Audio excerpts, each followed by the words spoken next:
శ్రీకాళహస్తి పట్టణ తెలుగుదేశం పార్టీ కార్యాలయంలో మీడియా సమావేశంలో టీడీపీ రాష్ట్ర అధికార ప్రతినిధి రెడ్డివారి గురువారెడ్డి మాట్లాడారు. అందరికీ నమస్కారం.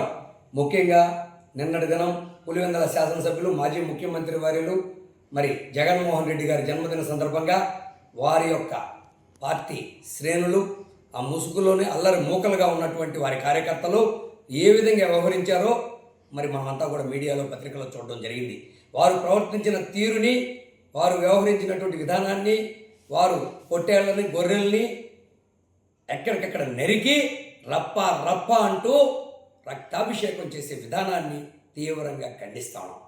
మరి అదేవిధంగా నిన్నటి దినం ప్రభుత్వ సలహాదారుగా పనిచేసినటువంటి సజ్జల రామకృష్ణారెడ్డి, సకల శాఖల మంత్రిగా పనిచేసినటువంటి సజ్జల రామకృష్ణారెడ్డి జగన్మోహన్ రెడ్డి గారికి 1924 మధ్య అధికారంలో 15 ఏళ్ళు మేము ఈ రాష్ట్రాన్ని ముందుకు తీసుకెళ్ళాం. మరి మొన్న అధికారం ఇచ్చుంటే మొత్తం 30 ఏళ్ళు ముందుకు తీసుకుపోయేవాళ్ళం అని ఒక ప్రగల్భాలు పలకడం జరిగింది. మరి ఏమయ్యా సజ్జల రామకృష్ణారెడ్డి, నీ జగన్మోహన్ రెడ్డి గారి నాయకత్వంలో సైకో ప్రభుత్వంలో ఏ విధంగా అన్యాయాలు చేశావు? ఒక్క అవకాశం పేరుతో ప్రజలంతా కూడా అడిగి ఆనాడు పాదయాత్ర చేసి నీ జగన్మోహన్ రెడ్డి గారు అడిగిన వాళ్ళకి ముద్దులు పెట్టి మరి ఇవ్విస్తానని చెప్పి నవరత్నాల పేరుతో నవమోసాలు చేసింది వాస్తవం కాదా? మరి పిడి బుద్ధులు గుద్దింది వాస్తవం కాదా అని సూటిగా నేను ప్రశ్నిస్తా ఉన్నా. నీ యొక్క 1924 మధ్య ప్రభుత్వాన్ని, నీ యొక్క విధానాన్ని, మరి ఏ వ్యవస్థను వదిలిపెట్టారయా సజ్జల రామకృష్ణారెడ్డి, జగన్మోహన్ రెడ్డి గారు పరిపాలనలను సూటిగా ప్రశ్నిస్తా ఉన్నా. మరి మీరు ఈ యొక్క యథాచ్ఛాయగా దోపిడీ చేసింది వాస్తవం కాదా? సహజ వనరులను లూటీ చేసింది వాస్తవం కాదా? మరి కార్పొరేషన్లను, అదేవిధంగా ప్రభుత్వ ఆస్తులని మరి అన్నింటికి తనఖా పెట్టింది వాస్తవం కాదా? 15 ఏళ్ల పాటు తాకట్టు పెట్టింది వాస్తవం కాదా? 10 లక్షల కోట్ల వరకు అప్పులు చేసి దుబారా చేసింది వాస్తవం కాదా? రాష్ట్రాన్ని ఆనాడు 14లో విభజన కన్నా దారుణంగా దెబ్బ కొట్టింది నీ 1924 మధ్య ప్రభుత్వం కాదా అని జగన్మోహన్ రెడ్డిని వారి అనుచరులను సూటిగా ప్రశ్నిస్తా ఉన్నాం. మరి మీరు ఇంకా ప్రజల్లో వచ్చి చెప్పుకుంటా పోయి అబద్ధం ప్రచారం చేసి నీ పుట్టినరోజు సందర్భంగా ఏ విధంగా వ్యవహరించావో ప్రజలే చీకొడతా ఉన్నారు. జగన్మోహన్ రెడ్డి గారు నీ పార్టీని, దానికి నిదర్శనమే మీరు రప్ప అనడం. ఆ యొక్క విధానాన్ని మీ కార్యకర్తలు పెద్ద ఎత్తున సత్యసాయి జిల్లాలో, అదేవిధంగా అనంతపురం జిల్లాలో ఏ విధంగా వ్యవహరించారు? ఇన్ని గ్రామాల్లో పొట్టేళ్లని, గొర్రెల్ని ఎక్కడికక్కడ బహిరంగంగా నరమేధం సృష్టించి వాటి రక్తంతో మీ చిత్రపటాలకు రక్తాభిషేకం చేయడం అంటే మీ యొక్క దుర్నీతికి, మీ యొక్క ఫ్యాసిస్టు మనస్తత్వానికి, మీ ఫ్యాక్షనిజానికి నిదర్శనం కాదా? మీరు ఏ మార్గంలో వెళ్తున్నారో ఆ మార్గాన్ని మీ కార్యకర్తలు అనుసరించడం ఎంతవరకు సమర్థనీయం? మరి మీరు యొక్క ఈ సమాజానికి, ఆంధ్ర రాష్ట్ర ప్రజలకు, చైతన్యవంతులైన ప్రజాస్వామ్యవాదులకు ఏం సందేశం ఇస్తారు? జగన్మోహన్ రెడ్డి గారు మీ పార్టీ విధానం ఇదే అని ఇస్తారా అని సూటిగా ఈరోజు తెలుగుదేశం పార్టీ తరఫున, ప్రజల తరఫున ప్రశ్నిస్తా ఉన్నాం మిమ్మల్ని. మరి ఇది మంచి పద్ధతా? ఎక్కడన్నా ఉందే ఈ పద్ధతి? పుట్టినరోజు జరుపుకోవడం తప్పులేదు, మేము స్వేచ్ఛాయుత వాతావరణాన్ని ఇచ్చాం. నువ్వు గతంలో 1924 మధ్య మమ్మల్ని ఫ్లెక్సీలు కూడా కట్టుకొని ఇవ్వలేదు. రాష్ట్రంలో ఎక్కడ నువ్వు ఫ్లెక్సీలు కట్టుకున్నావు? అన్ని దగ్గర నీ కార్యకర్తలు సంబరాలు చేసుకున్నారు, తప్పులేదు. సేవా కార్యక్రమాలు చేయండి, మంచి కార్యక్రమాలు చేయండి, మంచిగా ప్రజల్లోకి తీసుకుపోండి, ఎవరు కాదన్నారు. ఇప్పుడున్నటువంటి పరిస్థితుల్లో మీరు చేసిన విధానం ఎంత దారుణం అంటే, ఎంత దుర్నీతి అంటే, మరి సభ్య సమాజం తలదించుకునే విధంగా మీరు చేసిన విధానాన్ని తీవ్రంగా ఖండిస్తాము. మరి మీరు గొర్రెల్ని, మేకల్ని నరికి నరమేధం సృష్టించి బహిరంగంగా మీ యొక్క జగన్మోహన్ రెడ్డి చిత్రపటానికి రక్తాభిషేకం చేయడం ఎంతవరకు సమంజసం? ఇది ఎంత తప్పుడు సంకేతం అని సూటిగా నేను ప్రశ్నిస్తా ఉన్నా ఈరోజు మిమ్మల్ని. మరి అదేవిధంగా మీరు గతంలో ప్రజాస్వామ్య వ్యవస్థలన్నీ కూలీ చేశారు. అటువంటి పరిస్థితి ఈరోజు లేదు. జగన్మోహన్ రెడ్డి గారు నీ బర్త్డే నీ నాయకులు అందరూ అన్ని దగ్గర చేసుకున్నారు.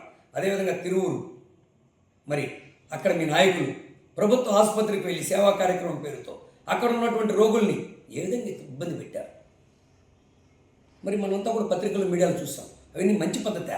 మరి అదేవిధంగా ఈ యొక్క సత్యసాయి జిల్లాలో ముత్తావాండ్లపల్లి అనే దగ్గర అక్కడ ఒక నిండు గర్భిణి, 7 నెలల గర్భిణి సంధ్యారాణి వారి ఇంటి ముందర టపాసులు కాలిస్తే బాణాసంచా మూతకు తట్టుకోలేక ఇంట్లో ఇబ్బంది పడుతున్నాము, శబ్దాలు వస్తున్నాయి, మాకు ఇబ్బంది అని ఆవిడ దూరంగా పోయి కాల్చుకోండి అని నీ కార్యకర్తలకు చెబితే వారు వ్యవహరించిన తీరు మరి ఒక మానవత దృక్పథం లేకుండా సభ్య సమాజం తలదించుకునే విధంగా ఆ యొక్క నీ కార్యకర్తల్లో అజయ్ దేవ్ అనే అతను వెళ్ళి ఆ కడుపు మీద తన్ని ఈరోజు అపస్మార స్థితికి వెళ్ళి ఆ బిడ్డ యొక్క చలనం లేనటువంటి స్థితిలో ఉంది. అంటే నిండు గర్భిణిని కూడా లెక్క చేయకుండా తన్నించడమా నీ యొక్క సాంప్రదాయం, నీ పార్టీ విధి విధానం అని సూటిగా ప్రశ్నిస్తున్నా.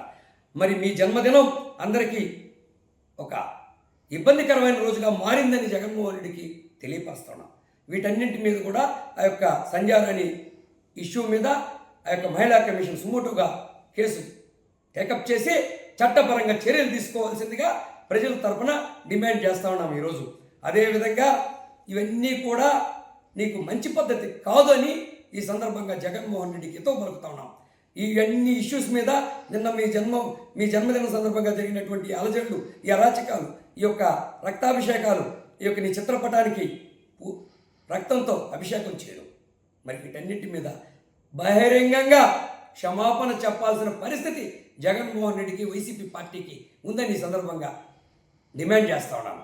అదేవిధంగా మీరు తీసుకున్నటువంటి నిర్ణయాల వల్ల, మీరు చేసిన దానివల్ల 1924 మధ్య ఒక రాజ్యాంగ వ్యతిరేక పాలన నడిపినందువలన 11 సీట్లకే పరిమితం చేసినా మీకు ఇంకా బుద్ధి రాలేదు జగన్మోహన్ రెడ్డి గారు. నీ పార్టీ శ్రేణులకు జ్ఞానోదయం కలగలేదని సందర్భంగా తెలియపరుస్తా ఉన్నా. మరి అదేవిధంగా రేపు రాబో రోజుల్లో ఇటువంటి దుర్మార్గమైనటువంటి, ఆటవికమైనటువంటి, అరాచకమైనటువంటి పాలన సాగించిన 1924 ఏ విధంగా చేశావో, ప్రతిపక్షంలో ఉన్నా నీ బుద్ధి మారకపోవడంతో నువ్వు చేసే విధానాల వల్ల నిన్ను భవిష్యత్తులో కూడా దరిదాపులకి ప్రజలు రానివ్వరని సందర్భంగా ప్రజల తరపున మీకు తెలియపరుస్తా ఉన్నా జగన్మోహన్ రెడ్డి గారు. మీరు గతంలో ల్యాండ్ టైటిలింగ్ యాక్ట్ ఇట్లాంటివన్నీ తీసుకొచ్చి ఆస్తులు కొట్టేసే ఆలోచన కూడా చేయడం జరిగింది నీ కార్యకర్తలు, నీ నాయకులు, మీరు అని సందర్భంగా చెప్తాను. మరి నిన్నటి దినం మీ జన్మదిన సందర్భంగా జరిగినటువంటి అన్ని ఈ యొక్క పొట్టేళ్ళని, గొర్రెల్ని చంపి వేట కొడవళ్లతో నరికి రక్తాభిషేకం చేయడం, తిరువురు ప్రభుత్వ ఆసుపత్రుల్లో వ్యవహరించిన తీరుని, ఆ సంధ్యారాణి అనే నిండు గర్భిణిని తన్నిన విధానం, ఆ అపస్మారక స్థితికి పోయిన విధానం, వీటన్నింటినీ తీవ్రంగా ఖండిస్తూ మీరు మరొక్కసారి ఈ యొక్క ప్రజలందరికీ కూడా బహిరంగ క్షమాపణ చెప్పాలని జగన్మోహన్ డిమాండ్ చేస్తూ జై హింద్, జై చంద్రబాబు నాయుడు గారు.